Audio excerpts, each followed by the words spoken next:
আসসালামু আলাইকুম রহমতুল্লাহি বারাকাতুহু। প্রিয় বন্ধুরা, দেশ ও দেশের বাইরে থেকে যারা দেখছেন, আমি আছি এখন দরবারে ফুরফুরা শরীফ পাকশি। আপনারা দেখতে পাচ্ছেন আমার পেছনে দাঁড়িয়ে আছে ফুরফুরা শরীফের সেই ঐতিহাসিক এবং ঐতিহ্যমণ্ডিত খানকা শরীফ।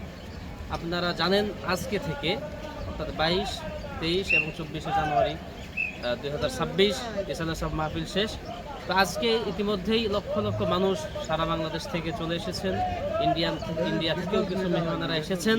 এবং সেই সঙ্গে সবথেকে বেশি চমকপ্রদ কথা হলো যে এই সম্পূর্ণ মাহফিলকে সিসিটিভি দ্বারা সবসময়ের জন্য 24 ঘন্টায় তদারকি করা হচ্ছে এবং রয়েছে অসংখ্য র্যাব, আনসার, পুলিশ এবং সাধারণ স্বেচ্ছাসেবক ভাইরা। তো যে কোনো ধরনের অপ্রীতিকর ঘটনাকে মোকাবেলার জন্য আলহামদুলিল্লাহ পর্যাপ্ত আইন শৃঙ্খলা রক্ষাকারী বাহিনী রয়েছেন।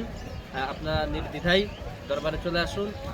আগামীকাল আমাদের দেশের সর্ববৃহৎ জুম্মার নামাজ অনুষ্ঠিত হবে দরবারে ফুরফুরা শরীফ পাকশি রিসালাত সব মাহফিলে। এখানে লক্ষ লক্ষ মানুষের, কয়েক লক্ষ মানুষের জামাত একই জামাতে জুমার নামাজ আদায় হবে এবং এই নামাজের ইমামতি করবেন এবং খুতবা দিবেন উপমহাদেশের বৃহত্তম প্রতিষ্ঠান ইলমে তরিকত, ইলমে শরিয়াত, ইলমে তাসাউফের মার্কাজ দরবারে ফুরফুরা শরীফের বদ্দিনিসিন পীর শায়েখ আবু বকর আব্দুল হাই মেশকা সিদ্দিকী আল কুরাইশি হাফিজাহুল্লাহ। আপনাদের সকলকে দাওয়াত রেখে আজকের মতো বিদায় নিচ্ছি এখান থেকেই।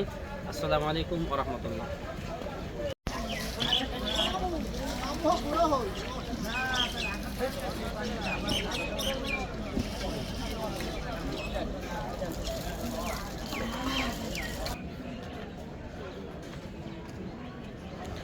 আলহামদুলিল্লাহ, ইতিমধ্যেই লক্ষ লক্ষ মানুষের সমাগম দেখতে পাচ্ছেন আপনারা।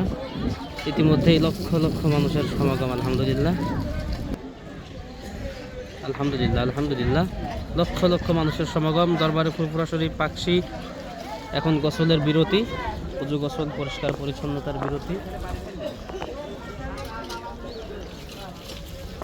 আমাদের মাঠে রয়েছে পর্যাপ্ত র্যাব, সেনাবাহিনী, পুলিশ, আনসার এবং স্বেচ্ছাসেবক বাহিনী রয়েছেন আলহামদুলিল্লাহ।